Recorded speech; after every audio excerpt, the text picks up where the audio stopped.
नमस्कार. Welcome back to my channel. मी मुक्ता भावे. दर मंगळवारी hair care, skin care, makeup, DIY, acting आणि पेरेंटिंग अशा वेगवेगळ्या विषयांवर मी तुमच्यासाठी व्हिडिओज घेऊन येत असते. त्याचबरोबर आता दर शुक्रवारी मी छोट्या दोस्तांसाठी मजेदार गोष्टीसुद्धा घेऊन येणार आहे. तुम्हाला जर या विषयांमध्ये इंटरेस्ट असेल तर माझ्या चॅनलला सबस्क्राईब करा आणि त्याचबरोबर बेल आयकॉनलाही क्लिक करा. म्हणजे मी नवीन व्हिडिओ अपलोड केला की लगेच तुम्हाला त्याचं नोटिफिकेशन येईल. मागच्या व्हिडिओमध्ये मी तुम्हाला म्हणलं होतं की पुढचे काही व्हिडिओज आपण ॲक्टिंग या विषयावर घेणार आहोत. पुण्यात मागच्या 5 वर्षापासून मी अभिनय वर्ग किंवा अभिनय कार्यशाळा घेते. आमच्या याच अभिनय वर्गाचं सादरीकरण म्हणून आम्ही इजा बिजा तिजा हे 1 अंकी नाटक केलं होतं आणि या कार्यक्रमासाठी प्रसिद्ध लेखक, दिग्दर्शक आणि अभिनेते दिग्पाल लांजेकर हे प्रमुख पाहुणे म्हणून आले होते. हा संपूर्ण कार्यक्रम तुम्हाला आता या पुढच्या व्हिडिओमध्ये बघता येईल. तुम्हालाही जर अभिनय वर्गासाठी प्रवेश घ्यायचा असेल तर तुम्ही मला या नंबरवरती कॉन्टॅक्ट करू शकता. तर बघूया इजा बिजा तिजा हे 1 अंकी नाटक आणि पुढचा कार्यक्रम.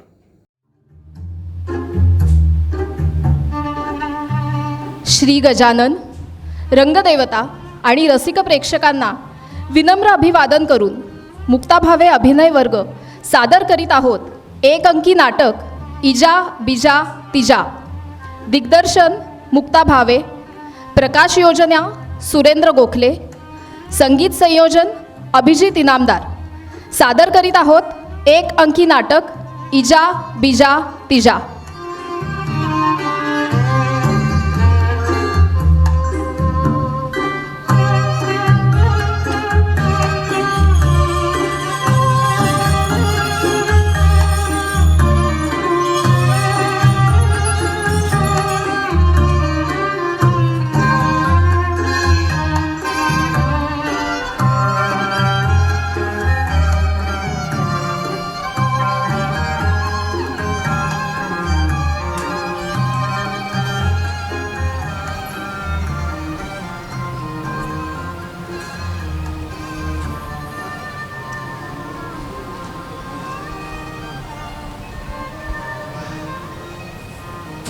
Yes, good morning.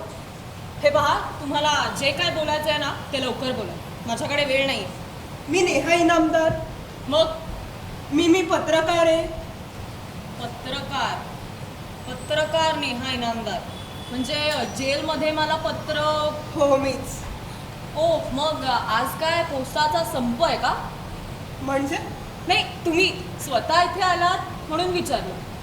का मी तुम्हाला भेटू शकत नाही? कारण कशाचं? इथे येण्याचं. स्पष्ट सांगायचं झालं तर आपण स्पष्टच बोललेलं बरं. स्पष्ट आणि मुद्द्याचं. मला तुमची स्टोरी हवी. नाही, मी कुठली स्टोरी वगैरे लिहिलेली नाही आहे. Doctor Manisha, I am serious. हो, मी पण सिरियसच आहे. मला तुमच्या खटल्या आधी घडलेली स्टोरी हवी. खटल्यामागची सत्य घटना जी लोकांपुढे आलीच नाही किंवा तुम्ही ती येऊ दिली नाही. स्टोरी कशासाठी मी सांगते. प्रथम तुम्ही माझ्याकडून माहिती गोळा करणार, नंतर तुमच्या उत्कृष्ट भाषा शैलीत त्याचा एक खमंग लेख तयार करणार आणि तो लोक आवडीने वाचणार. म्हणजे लोकांना सकाळच्या चहाला एक चांगला चटकदार विषय मिळेल तोंडी लावायला. मग तो लेख लिहिण्याबद्दल तुमचं कौतुक होईल. कदाचित तुम्हाला प्रमोशन देखील मिळेल. आणि इतकं सगळं माहिती असून सुद्धा तुमचा जर असा समज असेल की मी तुम्हाला माहिती देईन तर तो तुमचा समज बरोबर आहे. थँक्यू. एवढं? अहो, अजून मी तुम्हाला काहीच सांगितलं नाहीये. पण माझा विश्वास आहे तुम्ही मला सगळं खरं सांगा. विश्वास? मिस नेहा, आपली ओळख होऊन 1 मिनिट 15 सेकंद पण झाले नाहीयेत आणि तुम्ही लगेच माझ्यावर विश्वास टाकला. परत ते जाऊ दे. तुम्हाला नेमकं काय हवंय माझ्याकडून? मला त्या खटल्यामागचं खरं कारण हवं. खटल्यात जे सांगण्यात आलं ते तुम्हाला खरं नाही वाटलं? त्या खटल्यात जे काही घडलं ते पूर्ण सत्य होतं असं नाही वाटत मला. का? असं का वाटतं तुम्हाला? त्या सगळ्या घटना अशा काही घडल्या की नाही, माझ्यासारख्या बुद्धिजीवी माणसाला त्या गोष्टी पटल्याच नाही. आपण जे उघड्या डोळ्यांनी बघतो त्यावरच विश्वास ठेवतो, पण तेच सत्य असलं पाहिजे असं काही नाही. कधी कधी काही गोष्टी गूढ असतात, कल्पने पलीकडच्या असतात. तुमचा विषय फिलॉसॉफी होता का हो? का? नाही, तुम्ही ज्या पद्धतीने बोलताय त्यावरून वाटलं. So what can I do for you? मनात आणलं तर खूप काय. म्हणजे मी अगदी पहिल्या तारखेपासून तुमचा खटला कव्हर करते आहे. Doctor Manisha Saranjame, MD medicine आणि मेडिसिनमध्ये PhD करणारी स्त्री 2 खून करते. यावर लोकांचा विश्वास बसेल, माझा नाही. खटला चालू असताना तुम्ही एक शब्दही बोलला नाही. तुमच्यावर नाना प्रकारे आरोप होत होते, तरीही तुम्ही गप्प होता. इव्हन जजनी तुम्हाला फाशीची शिक्षा सुनावली, तरीही. मला या सगळ्या मागचं कारण काय? खरं तर या सगळ्या प्रश्नांना आता काही अर्थ नाहीये. का? 2 दिवसानंतर मला फासावर देणार आहे, to be hang till death. ह्या सगळ्या प्रश्नांची उत्तरं देऊन माझी फाशी टळेल का? कुणास ठाऊक. मला वाटतं तुम्ही निर्दोष आहात आणि ते मला सिद्ध करायचं. अच्छा, तर तुम्हाला मला निर्दोष सिद्ध करायचंय, त्यासाठी ही सगळी हकीकत ऐकायची येतं. नाही, पण मला नाही वाटत याचा काही उपयोग होईल आता. पण का? सॉरी मिस स्नेहा, तुमच्या हातात 2 दिवस आहेत फक्त. 2 दिवसात जग 2दा फिरतं doctor Manisha. I must say your very optimistic. नुसतीच आशावादी नाही. मला जे वाटतं त्या गोष्टीला अस्तित्वात आणण्यासाठी सर्वस्व पणाला लावतो. Cool, I like your attitude. पण तू एवढ्या खात्रीने कसं सांगू शकतेस की मी निर्दोष आहे म्हणून? कदाचित तुम्हाला हसू येईल, पण मला माझ्या आतल्या आवाजाने सांगितलं. खटला चालू असतानाचं तुमचं शांतपणा, खंबीरपणा व तुमच्या डोळ्यातला खरेपणा मला जाणवलं. नाही नाही, एवढंच कारण असेल असं नाही वाटत मला. तेवढ्या कारणांवरून इतकं मोठं पाऊल उचलणाऱ्यांपैकी तू नाही आहेस. असं का वाटतं तुला? आय मीन तुम्हाला? इट्स ओके, अरे तुरे केलं तरी चालेल. तसं एक वेळ फार कमी आहे माझ्याकडे, 2 दिवस. त्यामुळे लाईफ कसं फास्ट जगावं लागतं. अहोजाहो करत बसलो किंवा आदरार्थी शब्द वापरत बसलो तर हे 2 दिवस असेच निघून जातील. पण तू माझ्या प्रश्नाचं उत्तर दिलं नाही. प्रश्न? हां, असं का वाटलं मला माझ्या आतल्या आवाजाने सांगितलं. थट्टा करतेस माझी? माझंच वाक्य मलाच ऐकवत आहेस? नाही, थट्टा वगैरे करत नाहीये. तुला एक गंमत सांगू? तुला कोणीही वाचू शकतो. You are just like an open book. म्हणजे बघ, आपली बरीचशी ओळख पत्र या माध्यमातून झाली. तुझी ओळख मला तू पाठवलेल्या पत्राद्वारे आणि माझी ओळख तुला न्यूजपेपर, वर्तमानपत्राद्वारे. समोरासमोर आज आपण प्रथमच भेटतोय, तरीही मी तुला तुझ्या बाबतीत खूप काही सांगू शकते. म्हणजे काय काय? तुझा स्वभाव, तुझी विचारसरणी वगैरे वगैरे. तुझ्या मते कसा आहे माझा स्वभाव? तू एक साधी, सरळ, कुणावरही सहज विश्वास ठेवणारी मुलगी आहेस. कर्तव्यनिष्ठ, सत्यासाठी लढणारी. पण तुझ्या मनाचं थांब लागणं अवघड आहे. तू कशी आहेस हेच मला कळत नाही. मी कशी आहे?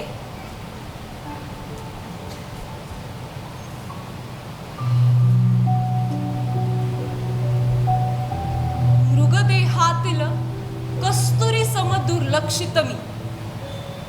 शहाण्यांच्या या जगात वेगळीच विक्षिप्त मी.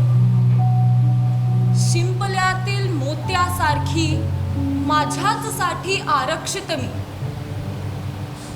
न दिसणाऱ्या वाऱ्यासम माझ्याच साक्षीत मी. पावसाच्या पाण्याची ओली एक थेंब मी.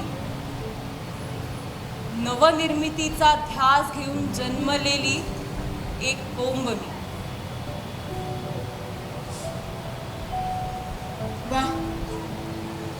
आता तर मला खात्रीच पटली आहे की ते 2 खून तू केलेच नाहीस.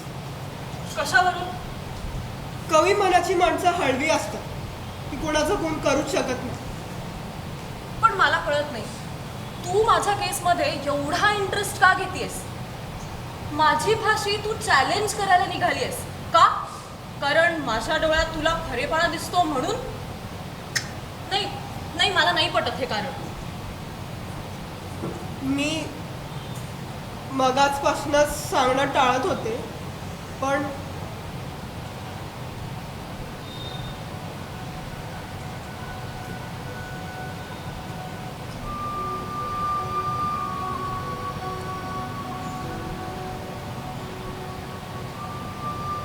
माझे वडील बँकेत कॅशियर होते. अफरातफरीचा खोटा आरोप त्यांच्यावर लावण्यात आला. आयुष्यभर आपल्या नोकरीशी एकनिष्ठ असणारा माझ्या वडिलांना तो आरोप सहन नाही झाला. मी लहान होते तेव्हा, पण मला अजूनही आठवतं त्या दिवशी मी घरात एकटीच होते. बाबा बँकेतून लवकर घरी आले. मी हॉलमध्ये खेळत होते आणि ते सरळ आतल्या खोलीत गेले. त्यांचा खूप वेळ आवाज आला नाही म्हणून मी दाराजवळ गेले. दार उघडण्याचा प्रयत्न केला, पण दारातनं बंद होतं. मी खिडकीपाशी गेले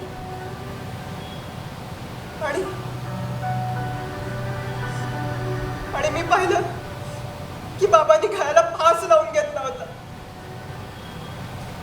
मी बाबा बाबा म्हणून ओरडू लागलो आणि बेशुद्ध पडले. जेव्हा मला जाग आली तेव्हा आमच्या घरी खूप गर्दी जमली होती. आई बाबांपाशी बसून रडत होती आणि बाबा गाढ झोपले होते. कायमचे.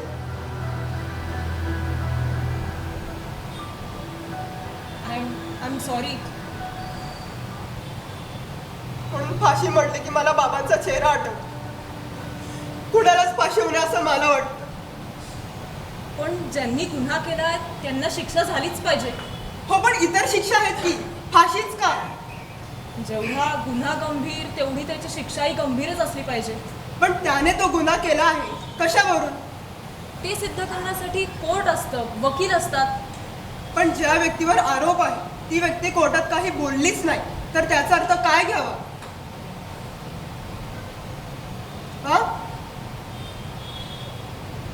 तर त्याला तो गुन्हा मान्य आहे असं समजावं.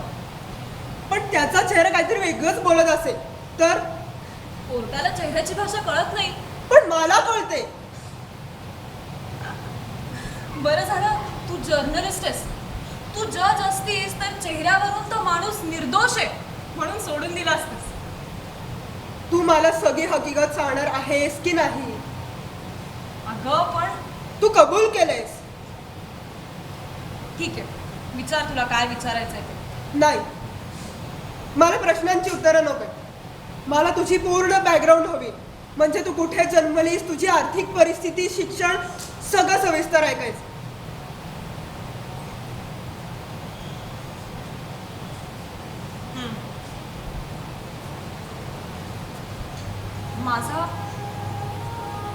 माझा जन्म एका गरीब कुटुंबात झाला.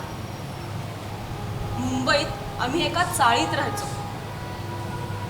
आमची एकच खोली होती. आमच्या खोलीसमोर एक डॉक्टर राहायचा. खूप पॉश राहायचा. रोज रोज इस्त्री केलेले कपडे घालायचा. त्याला बघूनच ठरवलं की एक दिवशी आपण पण डॉक्टर व्हायचं. आमची घरची परिस्थिती तशी हालाकीची होती. वडील लहानपणीच गेले. आईनेच मला सांभाळलं. आई खूप खूप छान होती माझी आई. तिला ना माझ्या मनातली प्रत्येक गोष्ट कळायची. मी चाळीत कुठल्या तरी मुलीशी भांडून आली आहे हे तिला न सांगताच कळायचं. मी तिला विचारायचे, अगं ह्या सगळ्या गोष्टी तुला कशा का कळतात? ती हसायची आणि म्हणायची, अगं वेडे, मी तुझी आई आहे. पुढे पुढे तिला कुठला तरी असाध्य रोग झाला. ती नेहमी अंथरुणात असायची. तिचा चेहरा खूप काळवंडला होता. रात्रभर तिचं ते रडणं, तिच्या त्या वेदना, तिचं ते भेसूर रडणं, मरण येत नाही म्हणून जगाची धडपड. आणि त्या रात्री, आई तुला काय होतंय? हा, काय होतंय? डॉक्टर बघा ना, माझ्या आईला काय होतंय?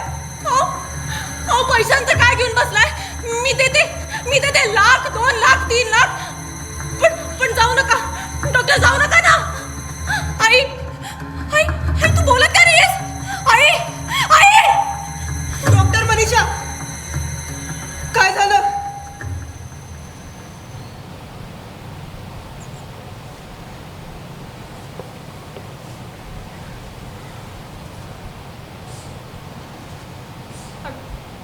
I'm sorry.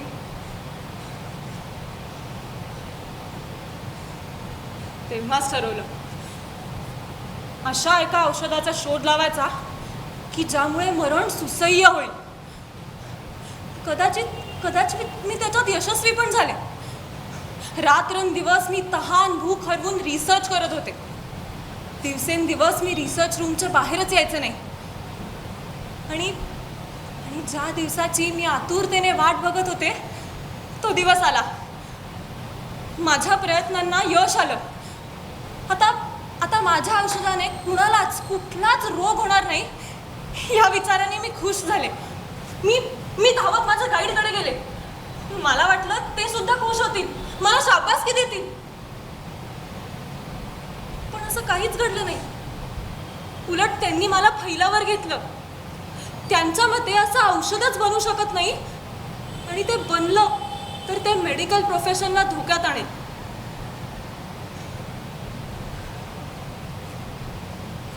प्रोफेशन हा शब्द डोईजड होत चाल. प्रत्येक गोष्टीकडे प्रोफेशनल अप्रोचनी पाहिजे. सेवाभावी वृत्ती उरलीच नाहीये कुणाकडे. बरं, मग पुढे काय झालं? मला त्या औषधाची टेस्ट कोणावर तरी करून पाहिजे होती. शक्यतो आम्ही अशा टेस्ट आधी प्राण्यांवर करतो, पण ह्या टेस्टसाठी मला एक जिवंत व्यक्ती हवी होती. जिवंत व्यक्तीच का? कारण ते औषध घेतल्यानंतर त्या व्यक्तीत होणारे बदल, त्यावर होणारा परिणाम मला जाणून घ्यायचा होता. पण कोर्टात तर ते एक विष आहे म्हणून सिद्ध करण्यात आलं आहे. साफ खोटं आहे ते. आणि ते मेडिकल रिपोर्ट्स? सगळेच मेडिकल रिपोर्ट्स खरे असतात. म्हणजे? सांगते. मी एक हुशार विद्यार्थिनी आहे हे माझ्या गाईडला माहिती होतं. त्यामुळे माझ्या बोलण्यात काहीतरी तथ्य असेल ह्याची त्यांना कल्पना होती. त्यांनी माझ्या रिसर्चबद्दल इतर डॉक्टरांना सांगितलं. अपेक्षेप्रमाणे त्यांचेही धाबे दणाणलेच. साहजिक आहे म्हणा. जर कोणी आजारीच पडलं नाही तर डॉक्टरांना तरी कोण विचारणार. भरपूर चर्चेनंतर असं ठरवण्यात आलं की हजारो डॉक्टर बेकार होऊन उपाशी मरण्यापेक्षा एकालाच फासावर लटकून मारणं बरं. मी एक विक्षिप्त व्यक्ती आहे, शॉर्ट टेम्पर्ड आहे. एवढ्या तेवढ्या कारणांवरून डॉक्टरांवर धावून जाते असं सांगण्यात आलं. मग तू काही बोलली का नाहीस? सांगणार होते, सगळं सांगणार होते. या हॉस्पिटलमध्ये होणारे धंदे, डॉक्टरांकडे येणारा मारेमाप पैसा, अगदी सगळं. पण माझ्या पित्यासमान असणाऱ्या माझ्या सरांनी जेव्हा माझ्याच विरुद्ध खोटी साक्ष दिली तेव्हा मला खूप वाईट वाटलं. मी काहीच बोलू शकले नाही. आणि त्या दोन व्यक्ती त्या कशा गेल्या? मला त्या औषधाची टेस्ट अशा कोणावर तरी करून पाहिजे होती की जो मला जास्त प्रश्न विचारणार नाही. आमच्या रिहॅब सेंटरच्या बाहेर मला एक माणूस भेटला. मी त्याला सविस्तर माझ्या एक्सपेरिमेंटबद्दल सांगितलं आणि त्याला दवाखान्यात घेऊन आले.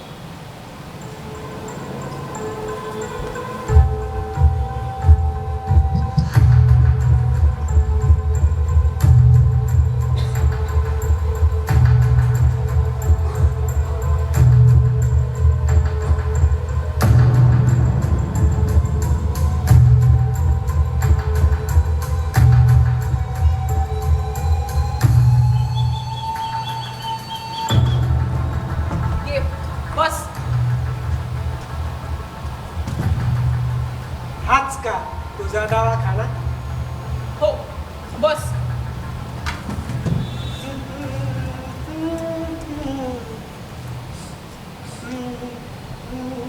तुला सगळं कळलंय ना? काय?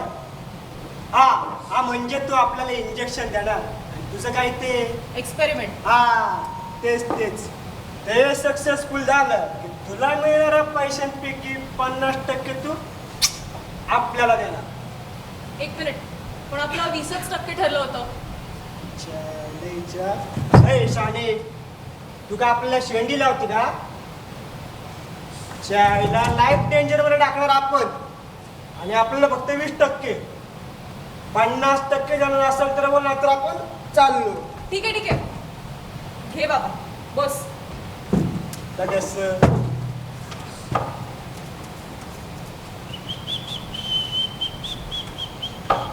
तुझा हात दे. हातावर का काय झालं? नाही, काय नाही. काय रे, तू ड्रग्ज घेतोस? हा घेतो कधी कधी. आत्ता घेतलायस? आता नाही. तू खरं बोलतोस ना? आईच्यान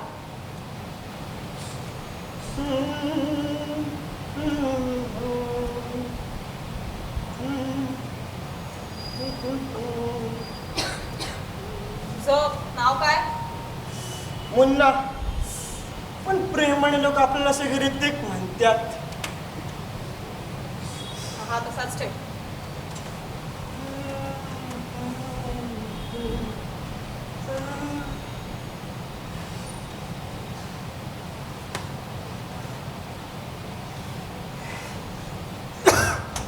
काय होतंय? पाणी थांब, एक मिनिट थांब.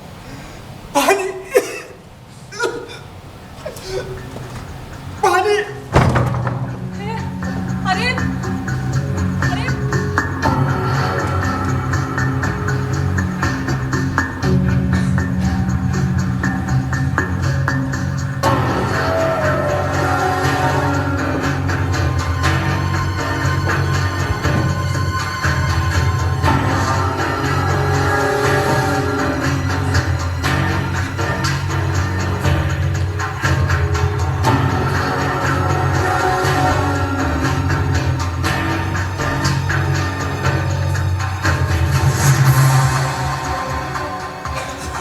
पण तो मेला कशामुळे? खोटं बोलला तू माझ्याशी. म्हणजे काही वेळापूर्वीच त्यांनी ड्रग्सचा डोस घेतला होता, त्यामुळे औषधाचं रूपांतर विषात झालं आणि तो. मग पुढे पुढे काय झालं? मी खूप घाबरले होते. मी त्याचं प्रेत एका लांब गटारात नेऊन टाकलं. 2 दिवस मी घराच्या बाहेरच पडले नाही. पण माझ्या आतली सायंटिस्ट मला गप्प बसू देत नव्हती. काही वेळानंतर ते प्रकरण निवळलं. मी पुन्हा एका नवीन व्यक्तीच्या शोधात बाहेर पडले. एकदा रात्री घरी येताना मला एक वेडी मुलगी भेटली. तिला खूप भूक लागली होती. मी तिला खायला दिलं आणि माझ्यासोबत दवाखान्यात घेऊन आले.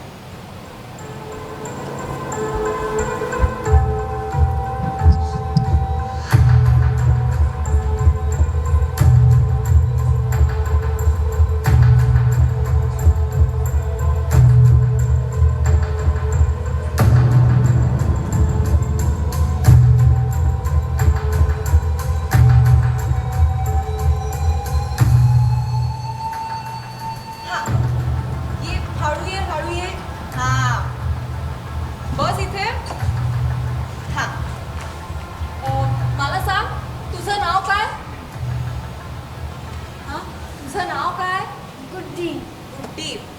गुड्डी, मी ना तुला आता एक औषध देणार आहे. ते घेतल्यानंतर तुला काय काय होतं ते मला सांग. गुड्डी, तू याआधी इंजेक्शन घेतलंयस का? अगं बस इथे. हा, मला सांग, तू याआधी इंजेक्शन घेतलंयस का? सुई हा. म्हणजे इंजेक्शन? हा. हो, खूप वेळा. म्हणजे केव्हा? मी खूप खूप छोटे होते ना तेव्हा. हो. डॉक्टर काका मला नेहमीच चॉकलेट द्यायचे. आणि मग मग मग मग हे इंजेक्शन द्यायचे. मग मी खूप खूप रडायचे. बाबा मला रागवायचे. बाबा खूप वाईट होते. खूप वाईट होते बाबा. गुड्डी, तू रडू खूप वाईट नकोस. होते. तुला पाणी देऊ मी? हा. ठीक आहे. हा, सावकाश सावकाश. हा. आणि मला सांग, तुझी आई? माझी आई लहानपणीच देवाघरी गेली. तू एवढ्यात कधी इंजेक्शन घेतलंयस का? एवढ्यात म्हणजे? एवढ्यात म्हणजे काल, परवा, आज? नाही नाही हा. नाही. हा. मग ना, आता आपण एक काम करूयात. मी तुला इंजेक्शन देते. ताई, मी इथं तुझ्या बरोबर राहू? माझं कोणीच नाही आहे ग. माझं घर पण नाही. सगळेजण मला वेडी वेडी म्हणतात आणि दगड मारतात.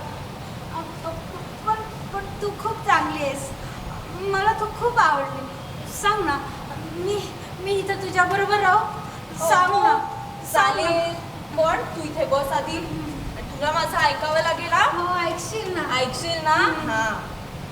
आता मी तुला कापसाने पुसीन. हात दे तुझा. हे बघ तुला गार वाटलं ना? हा, गार वाटलं. गुड्डी, मला सांग, तुला कुठले खेळ आवडतात ग खेळायला? मला खेळ? हा. लंगडी, हा. खो खो. झालं. आणि टिपरी. हा. मग आपण एकत्र राहिलो ना की मग आपण हे खेळ खेळूयात. हा. हो. हा.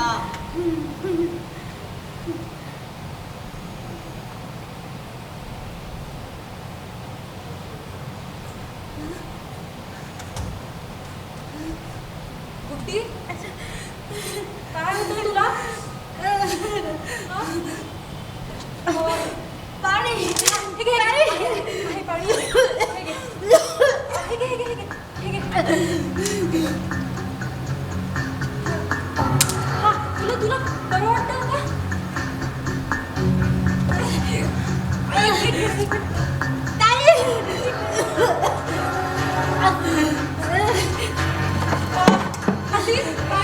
काम करते मी पाणी घेऊन येते. मी पाणी घेऊन येते.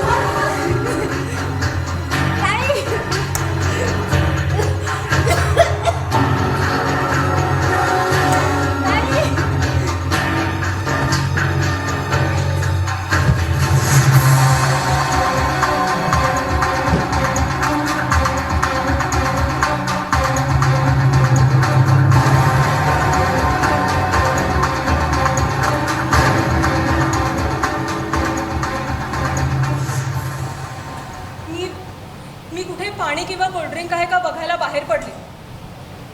रात्री गस्त घालणाऱ्या पोलिसांनी मला अडवलं.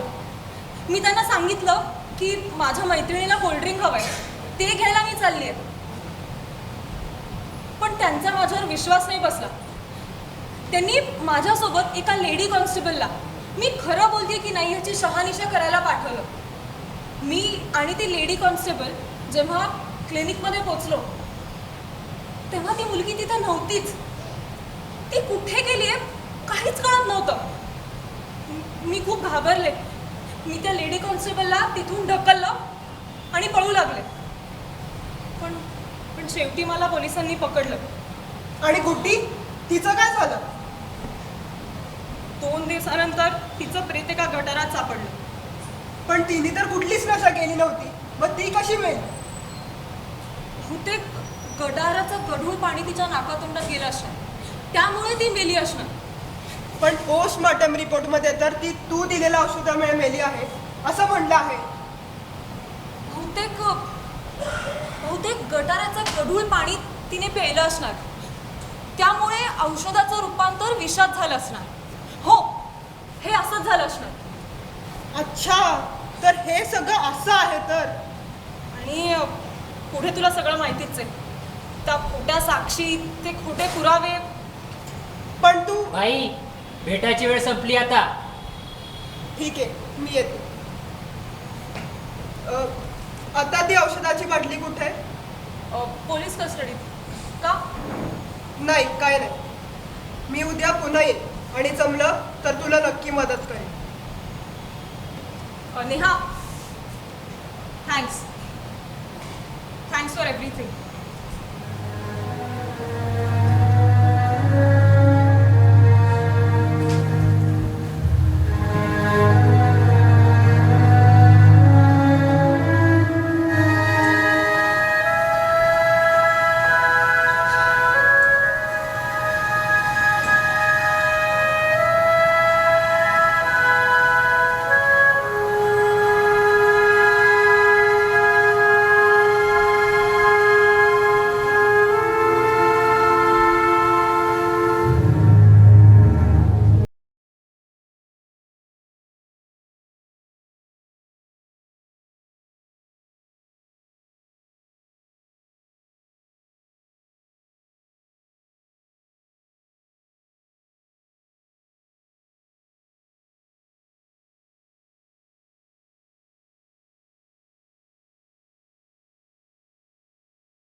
मला सांग, मृत्यूनंतर काय असतं?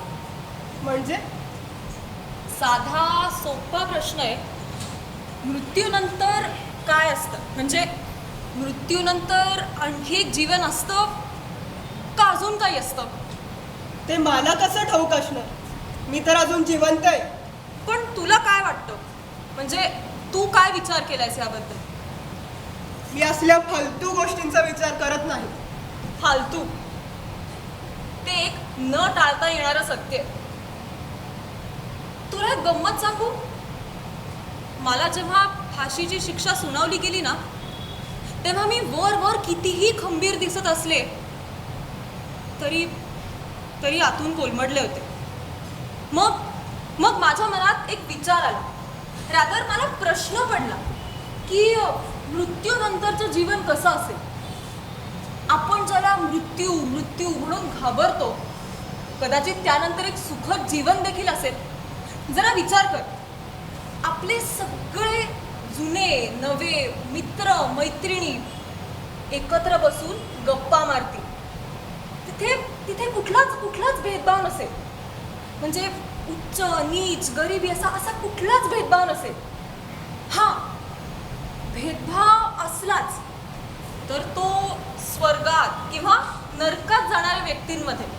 अरे हो की, आता मी स्वर्गात जाणार की नरकात हाही एक सस्पेन्सच आहे म्हणा. मला कळत ना तेवढी निराशावादी का होते आहेस? परवा माझी फाशी आहे. परवा मी मरणार आहे हे तुलाही माहिती आणि मलाही. पण समजा तुझी फाशी टळली अथवा तुझी सुटका झाली तर? सुटका तर काय करशील? तर एक नवा रिसर्च करीन. नवा रिसर्च?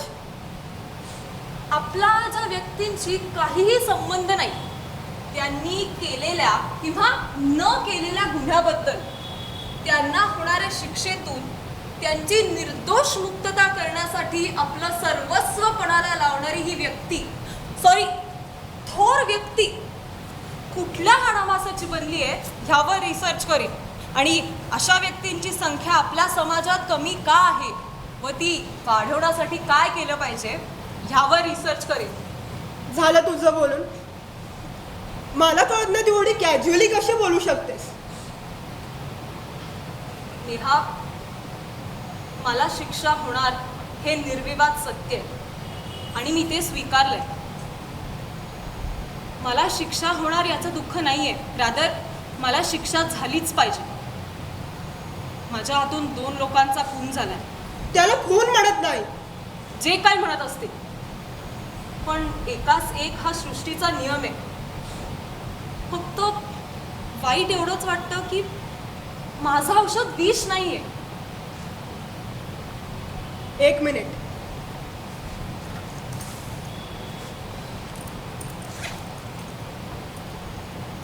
हेच तुझं औषध ना? हो हो, पण तुला कुठून मिळालं हे? का? या जगात प्रत्येक व्यक्ती विकाऊ असते, फक्त त्याची योग्य किंमत मोजली पाहिजे. घशाला कोरड पडली तर त्यासाठी पाण्याची बाटली आणली आहे आणि हे इंजेक्शन. नाही म्हणजे तू नाही नाही, मला हे मान्य नाहीये. अगं पण मी तयार आहे ना. नाही, मला हे पटत नाही, मी ते करणारही नाही. अगं पण का? Relax, just relax. तुला तुझ्यावर विश्वास आहे, तुला माझ्यावर विश्वास आहे, अगं पण तुला माझ्यावर विश्वास आहे. नेहा, तुला कळत कसं नाही? तुला काही झालं तर? मला काहीही होणार नाही. मी नशाही करत नाही किंवा गटाराचं गढूळ पाणीही पिणार नाही. आणि तुला निर्दोष सिद्ध करण्यासाठी मला हा एकच मार्ग दिसत आहे. तू मला इंजेक्शन दे, मला काही होणार नाही. मी जगाला ओरडून सांगेन की हे अमृत आहे, विष नाही. ठीक आहे, बस.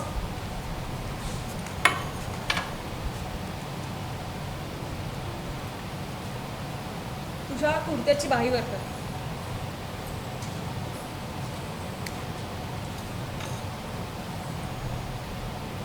थोडंसं दुखे झालं.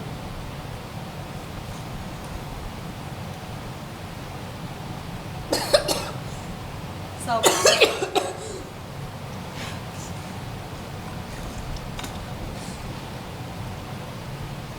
अगं नेहा, सावकाश.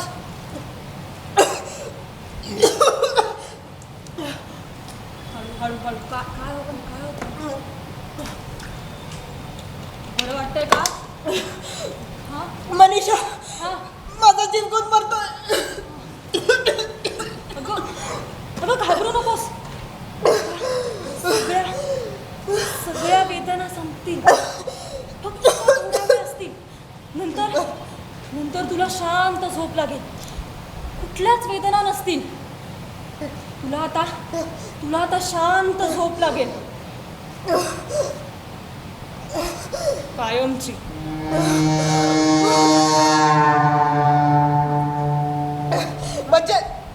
म्हणजे तू मला हा काय?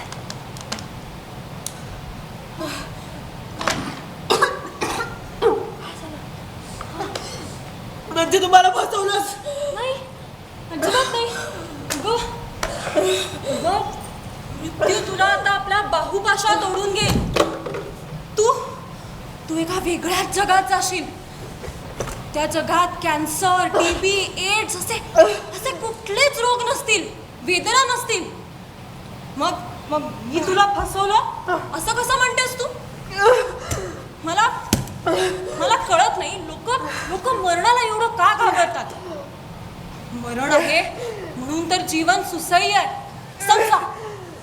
समजा तो मेलाच नसता तर तो असाच जगत राहिला असता, यातने, गरिबी, दुःखात. आणि त्यात नवीन येणारे हे रोग, डॉक्टरांच्या फिया, घरच्यांची फरफट. आणि मरण हे सगळे प्रॉब्लेम सॉल्व्ह करतं. तरीही एखादा माणूस मेल्यानंतर लोक का रडतात मला कळत नाही. येणार असेल मरण तर येऊ द्यावं. जमलं तर ते लाडाने जवळ घ्यावं.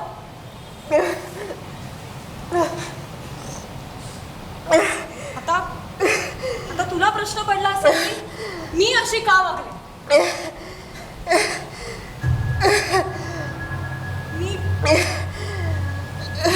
मी माझ्या आईला हाल होऊन मरताना पाहिलं.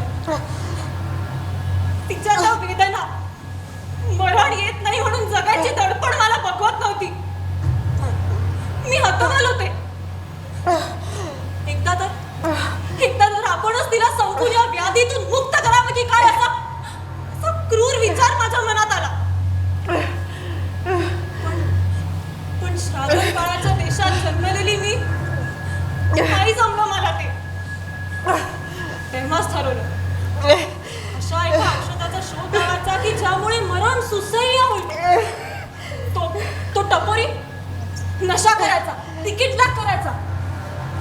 जगणं काय जगणं होतं? आणि आणि ती वेडी मुलगी सगळ्यांच्या मागे मागत हिंडायची. तिच्या जगण्या मरणाने कोणाला काहीही फरक पडत नव्हता. उलट त्यांना हालाकीचं मरण आलं असतं. मी त्यांना सुसह्य मरण दिलं. पण तुम्हाला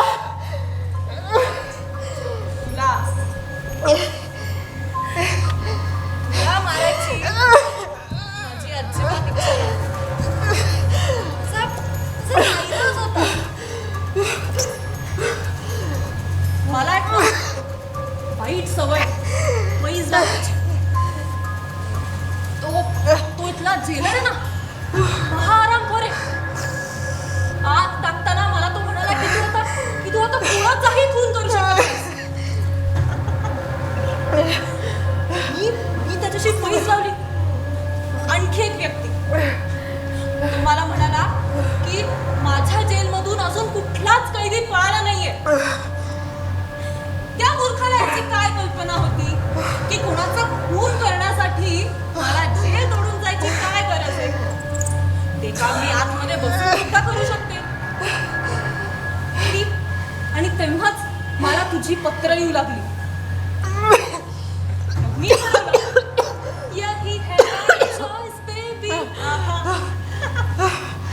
गंमत बघ, पोलिसांकडून तू हे औषध आणलंस. त्या बाहेरच्या पोलिसांना लाच पण तूच दिलीस.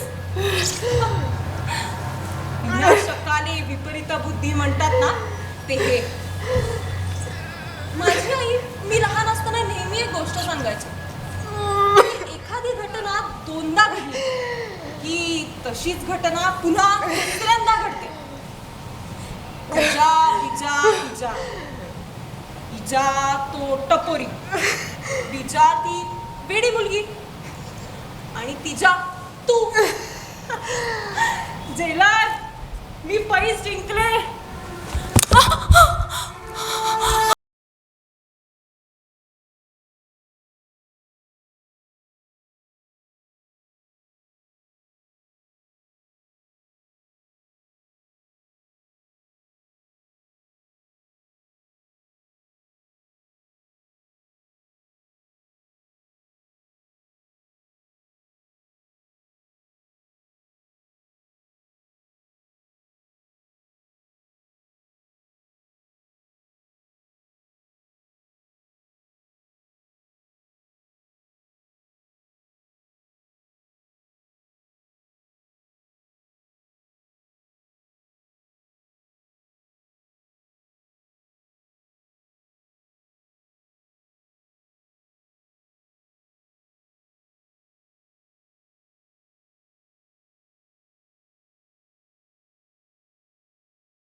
ओळख करून देते. डॉक्टर मनीषा श्रेया कुलकर्णी, पत्रकार नेहा इनामदार अनुष्का संकताला, वेडी किंवा गुड्डी आर्या दासन, टपोरी किंवा मुन्ना अक्षय कोळपे, नेपथ्य रत्नराज राजे निंबाळकर, प्रकाश योजना सुरेंद्र गोखले, संगीत संयोजन अभिजित इनामदार, विशेष सहकार्य आशुतोष वैशंपायन आणि डॉक्टर मेधा फडके,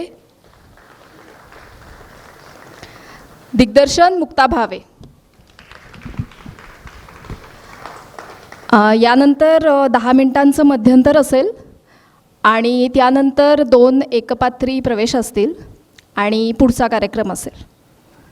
तर 10 मिनिटानंतर परत भेटूयात. आता काही एकपात्री अभिनय प्रवेशांचं सादरीकरण असेल. आता साक्षी आपटे तो मी नव्हेच या नाटकातील एक प्रवेश सादर करीत आहे. युअर ऑनर, या देशातल्या कोणत्याही न्यायालयासमोर इतका गंभीर आणि भयानक खटला आजपर्यंत कधीही आलेला नसेल. महापुरुष हा शतकातून एकदाच जन्माला येतो असं म्हणतात. पण या आरोपीनं आजपर्यंत केलेल्या एकापेक्षा एक गंभीर गुन्ह्यांचा जो पुरावा आज या कोर्टासमोर सादर झाला आहे तो पाहिला तसा अद्वितीय गुन्हेगार शतकातून एकदाच जन्माला येतो हेच आपल्याला कबूल करावं लागेल. झाले असं तिला बहू हो तिला बहू, परंतु या समहाच हे कविश्रेष्ठ मोरोपंतांनी लिहून ठेवलेलं वर्णन जणू काही ह्याच्याचसाठी लिहिलेलं आहे की काय असंच मला वाटतं. दुनिया झुकती है, झुकाने वाला चाहिए असं म्हणतात. पण दुनियेला सतत 12 वर्ष झुकवीत ठेवणारा असा जबरदस्त झुकानेवाला खरोखरच असू शकतो की काय ह्याची कल्पना जगातल्या मोठमोठ्या नाटककारांना किंवा कादंबरीकारांना सुद्धा करता आली होती की काय याची मला शंकाच वाटते. युअर ऑनर, या कोर्टासमोर जेव्हा एक एक साक्षीदार येऊ आरोपीच्या रहस्यमय जीवनाच्या एक एक पैलूवर प्रकाशझोत टाकीत होता तेव्हा तर मला असं वाटत होतं की अरबी गोष्टींच्या सुरस आणि अद्भुत रम्य सृष्टीत तर मी वावरत नाही ना. आणि एकादशीचा कडकडीत उपास करणारा महान विठ्ठलपंत लखोबा लोखंडे हा मूळचा मुसलमान खटकाच्या कुळात जन्माला आलेला हैदर अली अहमद अली आहे. हे कोणाला खरं वाटेल? आपलं खरं रूप काय हे कुणालाही कळू नये यासाठी आरोपीनं आपल्या प्रयत्नांची शिकस्तच केली आहे. अगदी या क्षणापर्यंत त्याची ती केविलवाणी धडपड तशीच चालू आहे. त्यामुळे हा नक्की कोण आहे याबद्दल अनेकांच्या मनात फार मोठा संभ्रम पडलाय. हा कोण आहे? कोण आहे हा? भिवंडीचा हैदर अली अहमद अली की दिल्लीचा मधुकर विनायक देशमुख, गुहागरचा दिवाकर गणेश दातार की माहुळीचा राधेश्याम महाराज, बँगलोरचा रिव्हरेट जॉनी वॉकर की विशाखापट्टणमचा कॅप्टन अशोक परांजपे, नागपूरच्या महिला पाठशाळेतला माधव गजानन गोरे मास्तर की हा स्वतःला म्हणवतो त्याप्रमाणे निप्पाणीचा तंबाखूचा व्यापारी लखोबा लोखंडे. कोण कोण कोण आहे हा? युअर ऑनर, आज या कोर्टासमोर निरनिराळे साक्षी पुरावे सादर करण्यात आले. त्यांच्या साक्षी पुराव्यांवरून आम्ही इथे निसंशय सिद्ध केलंय की हा यापैकी कोणी नसून मूळचा मुसलमान खाटकाच्या कुळात जन्माला आलेला हैदर अली अहमद अलीच आहे. किती वृद्धांच्या मृत्यूला हा कारणीभूत ठरला, किती कुमारिकांच्या अब्रूवर आणि संपत्तीवर दरोडे टाकून यांनी त्यांच्या सर्वत्वाचा सत्यानाश केला, किती खानदानी कुटुंबांच्या तोंडाला डांबर फासून यांनी त्यांना समाजातून सपशेल उठवलं. ज्यांना उद्या आपल्या बापाचं नावही सांगता येणार नाही अशा कित्येक अनाथ अर्भकांना जन्म देऊन यांनी त्याच्या आयुष्याची राख रांगोळी केली. धर्माच्या पावित्र्याची, विवाहाच्या मांगल्याची, स्त्रियांच्या पातिव्रतेची, समाजाच्या स्वास्थ्याची, कुटुंबाच्या इब्रतीची आणि कायद्याच्या प्रतिष्ठेची आरोपींनी इतकी राक्षसी विटंबना केली आहे की इंडियन पिनल कोडच्या 108 कलमाखाली सांगितलेल्या एकूण एक शिक्षांची बेरीज जरी ह्याच्या मस्तकावर मारली तरी ह्याच्या गुन्ह्यांच्या मनाने ती कमीच ठरेल. आणि म्हणूनच गोकुळातल्या लोकांना सुखी करण्यासाठी यमुनेच्या डोहातल्या कालिया सर्पाला ज्याप्रमाणे श्रीकृष्णाला ठेचून काढला त्याचप्रमाणे समाजाच्या जीवनात 12 वर्ष निर्धास्तपणे वावरणाऱ्या या कृष्ण भुजंगाला जर कोर्टाने जास्तीत जास्त कडक शिक्षा दिली तरच माझ्या या प्रिय महाराष्ट्राच्या गोकुळात सर्वत्र आनंदी आनंद बसेल. Well, I have nothing more to add, your honour. यानंतर नेहा राऊत एका कथेचं अभिवाचन सादर करणार आहे.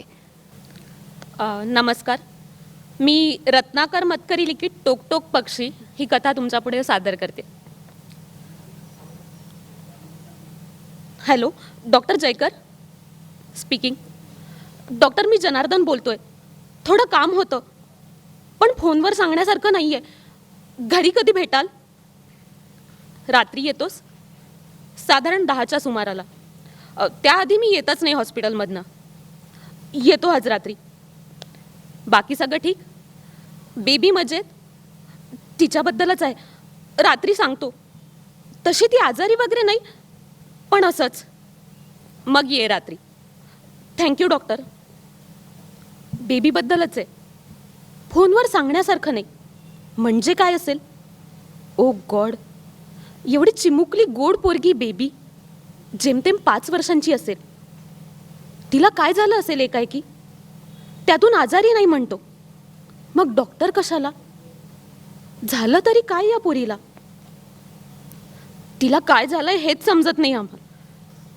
तसं पाहिलं तर अगदी नॉर्मल आहे, पण मध्येच हे असं काहीतरी. काय समजायचं? पहिल्यापासून सांग पाहू सगळं संगतवार. या मे महिन्यातली गोष्ट. मी रजा काढली होती कुठंतरी हिल स्टेशनवर जाऊन आराम करावा म्हणून. पण या सुमाराला कुठंही जा, गर्दी ठेवलेलीच. कसला आराम नि कसला एकांत. माणसांची नुसती गजबज असते. म्हणून यंदा मी ठरवलं की कुठल्या तरी आडबाजूच्या ठिकाणीच जायचं, हिला आणि बेबीला घेऊन. कुणीतरी नाव सांगितलं अंजनवनचं. म्हणाले तिथं गर्द झाडी आहे आणि पाहिजे तेवढी शांतता. त्यांचं म्हणणं खरं होतं. हे तिथं पाऊल टाकता क्षणीच पटलं. आजूबाजूला उंच उंच डोंगर, गाव दरीत वसल्यासारखं. गाव तरी कशाला म्हणायचं, नावाप्रमाणे ते एक मोठं जंगलच आहे. जंगलात थोडीशी वस्ती आहे. तिला गाव म्हणायचं झालं ती वस्ती सुद्धा अगदी विरळ. आम्ही उतरलो होतो त्या हॉटेलपासून दुसरं घर अर्ध्या मैलावर होतं. ते हॉटेल तिथे चालतं तरी कसं कोणास ठाऊक. चालत असलं तर आमच्यासारखा मुद्दाम आडगाव शोधणाऱ्या प्रवाशांच्या जीवावरच. अर्थात अशा प्रवाशांना देखील या गावात यायला केवळ हा एवढाच सीझन चालला असता. झाडी इतकी दाट आहे की वर्षातले 5 महिने धो पाऊस पडणार. मुख्य रस्त्याशी असलेला संबंधच तुटणार. पण तेवढा पावसाळा सोडला तर एरवी मात्र ही जागा मोठी रम्य आहे. रम्य आहे असं म्हटलं खरं, पण ते काही अगदी खरं नाही. हिरवं रान, गर्द झाडी आणि उंच उंच वृक्षांनी झाकलेलं आभाळ पाहिलं की शहरी डोळ्यांना निवल्यासारखं वाटतं. पण मला उलट थोडी भीतीच वाटली. एकतर आमच्या हॉटेलभोवती सगळीकडे जंगलच पसरलेलं होतं. नजर टाकावी तिथं आडमाप रुंदीचे उंच थोराड वृक्ष दिसत. त्यामुळं भर दिवसा देखील सावलीच होती. पानांच्या एका प्रचंड दुरडीखाली झाकून ठेवल्यासारखं वाटे. संध्याकाळी तर विचारूच नका.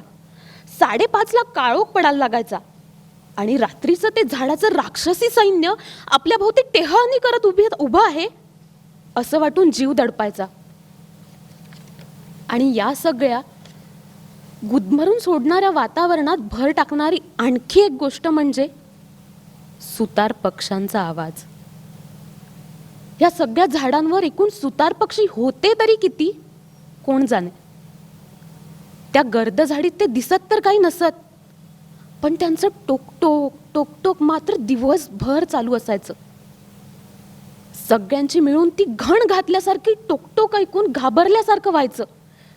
वाटे आपल्याला न दिसणारी एक अघोर शक्ती काहीतरी फोडून टाकत बसलीये.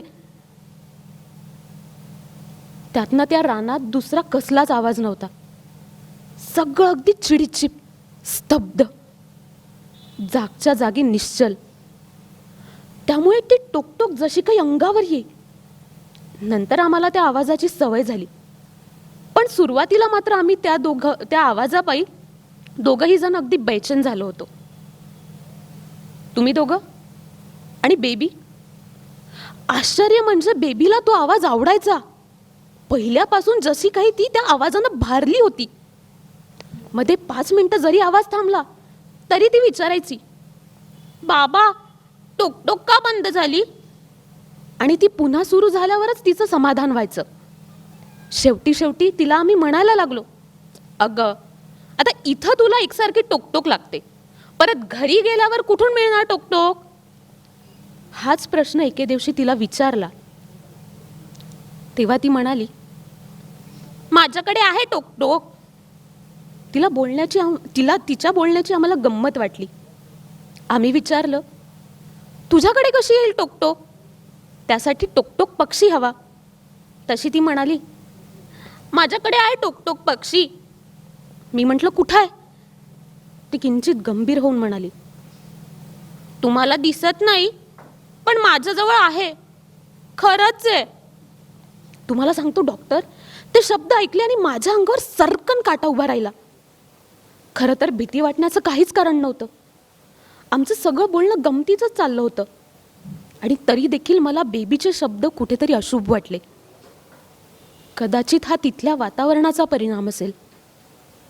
वातावरणाचा म्हणजे आमच्या आजूबाजूच्या जंगलाचा. तसं पाहिलं तर मी सुट्टी तिथे मजेत घालवली, शांततेतही. शहरातल्या गजबजाटापासून थोडा वेळ दूर. पण तरीही असं वाटायचं की या जंगलात काहीतरी भीतीदायक आहे.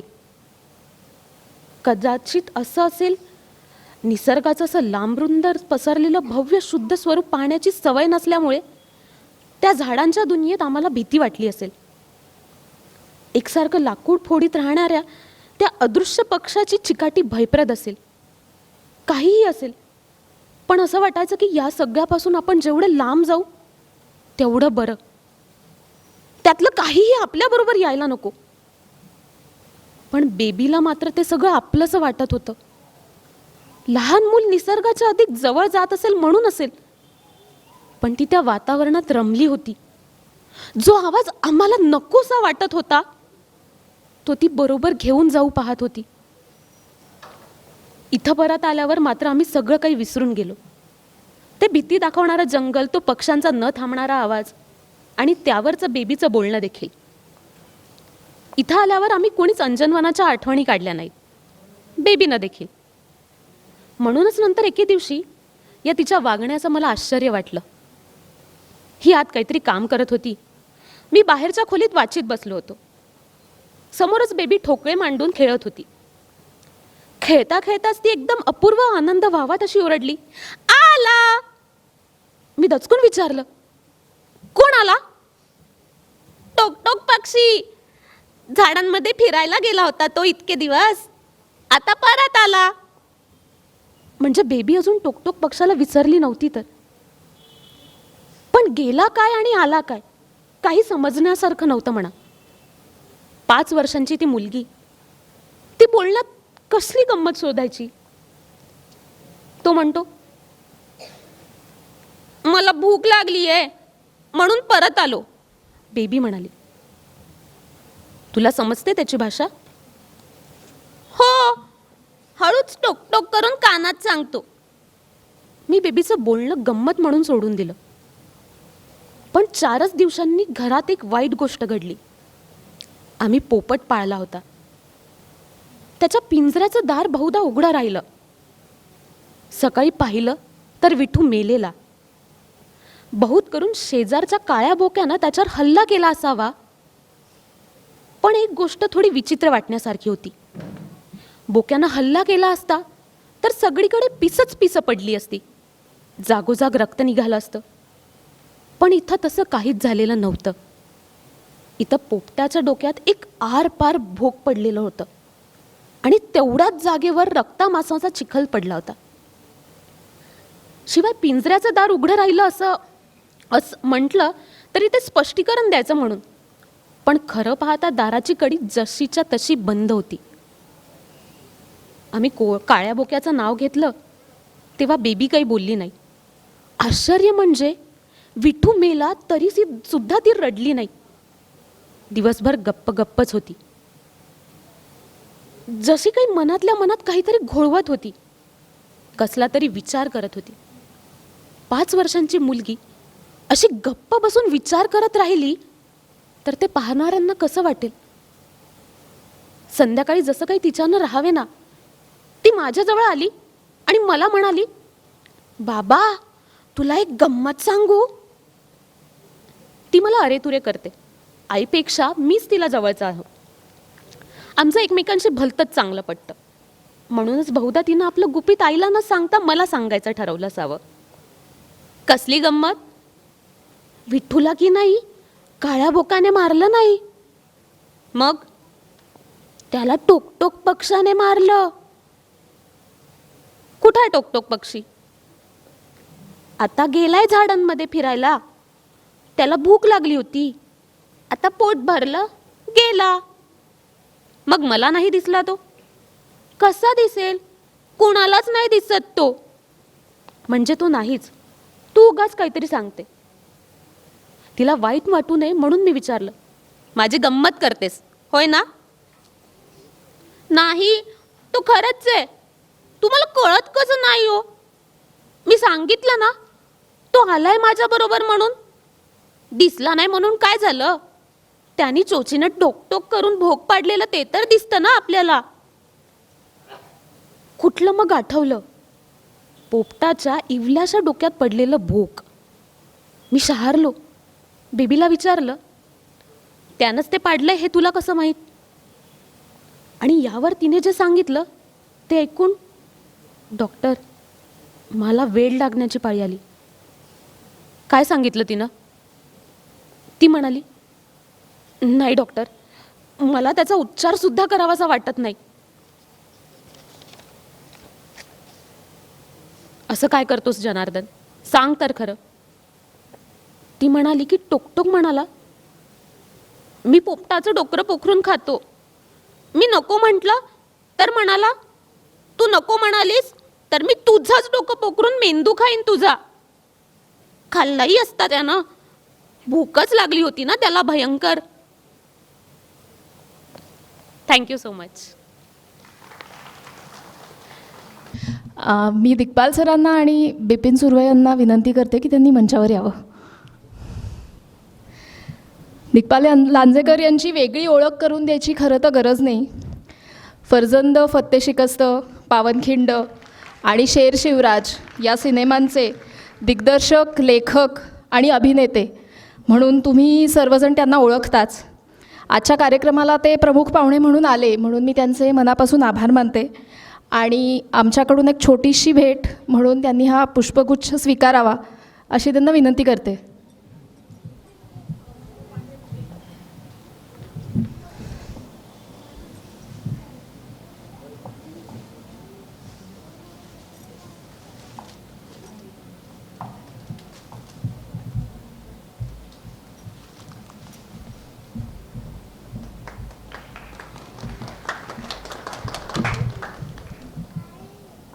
आजच्या कार्यक्रमाला ते मी आता दिग्पाल सरांना विनंती करते की त्यांनी नाटकातल्या सर्व कलाकारांना क्लास कम्प्लिशनचं सर्टिफिकेट देऊन क्लासच्या या बॅचचा समारोप करावा. श्रेया कुलकर्णी,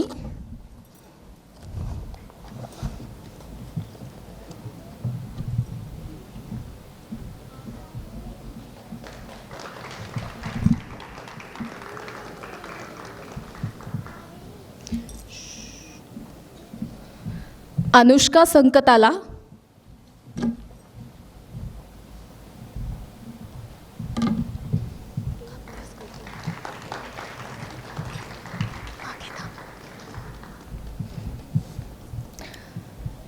आर्या दासन,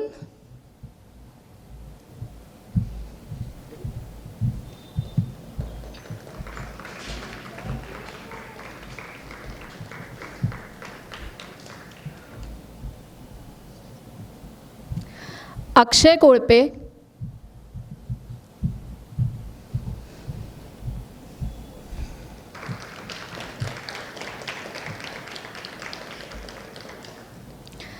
रत्नराज राजे निंबाळकर,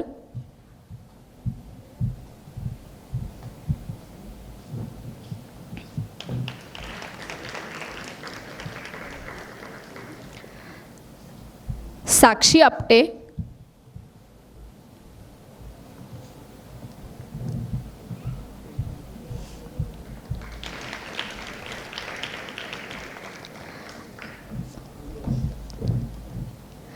आणि नेहा राऊत.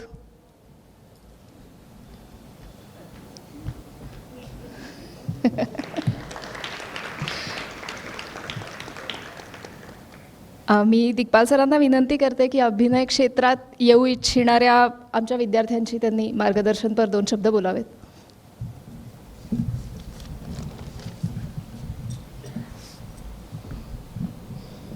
सगळ्यांना जय शिवराय.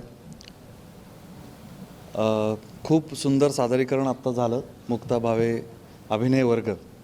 मला खूप छान वाटतं आहे कारण आमच्या नाटकाचा जो ग्रुप होता, अर्णव ग्रुप, त्याच्यामध्ये सगळ्यात लहान शेंडेफळ हे होतं आणि खूप चांगल्या ठिकाणी मुक्ता आमच्याबरोबर शिकली आहे. जसा आमचा अर्णवाड ग्रुप होता तसं कीर्ती शिलेदार, लता भोगले या ज्या संगीत नाटकाच्या अध्वर्यू होत्या, लताताई अजून आहेत पण कीर्तीताई होत्या, तर आम्ही त्यांचं एक संगीत नाटकसुद्धा केलेलं आहे. आणि या सगळ्यातनं तिने काय काय वेचलं आहे मधल्या काळामध्ये हे आता खूप वर्षांनी आम्ही भेटलो आणि मला बघायला मिळालं. मी तिचंही खूप अभिनंदन करतो आणि इथे सादरीकरण केलेल्या विद्यार्थ्यांचं, त्यांच्या पालकांचं, त्यांच्या कुटुंबियांचंही अभिनंदन करतो. खूप चांगल्या पद्धतीने हे सादरीकरण झालं. एका चांगल्या टप्प्यावर मला असं सांगितलं तिने की 3 महिन्याचा हा कोर्स होता. पुढे हा कसा जाणार आहे त्याची माहिती ती देईलच, परंतु 3 महिन्यामध्ये एवढं चांगलं सादरीकरण, त्याचं स्टेज डेअरिंग, त्याचं स्टेज जॉग्रॉफी किंवा त्याचं व्याकरण हे बऱ्यापैकी चांगलं या सगळ्या मुलांनी आत्मसात केलेलं आहे. अर्थात ही त्यांची पहिली पायरी आहे. आणि जसं आम्ही ज्या गुरूंकडे शिकलो, शामराव जोशी, ते जसं सांगतात की ही करून बघायची कला आहे. अभिनय असेल, नाटक असेल किंवा सिनेमामधलं सादरीकरण असेल, सिरियलमधलं सादरीकरण असेल, ही सगळी करून बघायची कला आहे. त्याच्यामुळे आपण जेवढं करत जातो तेवढं स्वतःला समजत जातं. आणि स्वतः अभ्यास करण्याची ही गोष्ट आहे, स्वयं अध्ययनाची गोष्ट आहे. म्हणजे मी माझ्या उच्चारांवर किती कष्ट करतो हे स्वतःला कळलं पाहिजे. स्वतः कौतुकात हुरळून न जाता अधिक पुढची पायरी कशी गाठायची याचा अभ्यास करावा लागतो. जसं मी आत्ता बऱ्याचशा गोष्टी छोट्या छोट्या मार्क करत होतो, मी त्या क्रिटिसिझम म्हणून इथे सांगत नाही आहे, पण या विद्यार्थ्यांनी थोडंसं आत्मपरीक्षण करावं आणि अधिक चांगलं सादरीकरण करावं म्हणून सांगतो. जसं शेवटच्या वाचनामध्ये मी मुद्दाम ते सगळं सांगतो आहे. शेवटच्या वाचनामध्ये बेचैन असा शब्द होता, तो बैचैन असा वाचला गेला.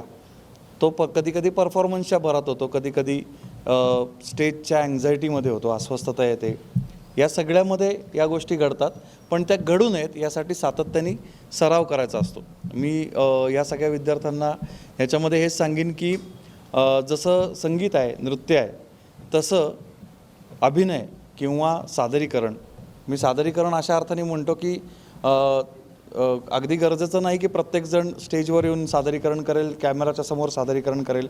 आज आपण पाहिलं तर आपापल्या कंपन्यांमध्ये किंवा जिथे तुम्ही जॉब करता, जिथे तुम्ही व्यवसाय करता, त्या प्रत्येक ठिकाणी तुम्हाला प्रेझेंटेशन द्यावं लागतं, सादरीकरण करावं लागतं. तुम्ही काय करणार आहात, तुम्ही कुठल्या पद्धतीने ते प्रॉडक्ट लॉन्च करणार आहात, विकणार आहात, देणार आहात, काय जे काय असेल ते. तर ते जे सादरीकरण आहे त्याच्यासाठी अभ्यास महत्त्वाचा असतो की तर तो रियाज करायचा असतो. तर जसं नृत्य संगीत याला रियाज असतो, तसं अभिनय सादरीकरण ही सुद्धा एक रियाजी कला आहे. त्याचा रियाज सातत्याने करायचा असतो. सातत्याने आता मुक्तानी, मला माहिती आहे की मुक्तानी त्यांना अभ्यास दिलेच असतील, जसं घरचा अभ्यास देतात शाळेमध्ये, तर तो जो अभ्यास आहे तो अभ्यास या सगळ्यांनी करावा आणि कुटुंबियांनी त्यांना सपोर्ट करावा, साथ द्यावी की या क्षेत्रात येणं सोपं नाही आहे, विशेषतः मुलींना. तर त्यावेळी तुमची खंबीर साथ त्यांना असणं अपेक्षित आहे, आवश्यक आहे. तर त्या योग्य रीतीने ह्याच्यामध्ये करिअर करू शकतील. आणि खूप मोठ्या संधी आत्ता वेबसिरीज असतील, सिरियल्स असतील, सिनेमे असतील, डिजिटल माध्यमातली जी क्रांती झालेली आहे त्याच्यामुळे उपलब्ध आहेत. आम्हाला खूप चांगलं टॅलेंट आमच्या क्षेत्रामध्ये हवं आहे आणि या वेळेला जर चांगलं प्रशिक्षण घेऊन कोणी येत असेल तर त्या दृष्टीने खूप सोपं होतात गोष्टी पुढच्या. तर मी या सगळ्यांना शुभेच्छा देतो पुढच्या वाटचालीसाठी आणि थांबतो. धन्यवाद. जय शिवराय.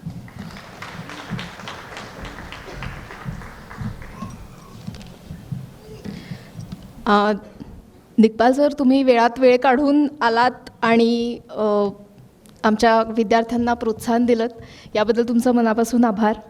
आणि तुमच्या सगळ्यांचेही आभार की तुम्ही सगळे आलात, इतका वेळ थांबलात, सर्व कार्यक्रम पाहिलात, यासाठी तुमचंही मनापासून धन्यवाद. आणि पुढच्या 19 जूनपासून अभिनय वर्गाची पुढची बॅच सुरू होते आहे. तर ज्यांना इंटरेस्ट असेल त्यांनी तिकिटावरती माझा नंबर दिलेलाच आहे, त्यावरनं मला कॉन्टॅक्ट करू शकता. धन्यवाद.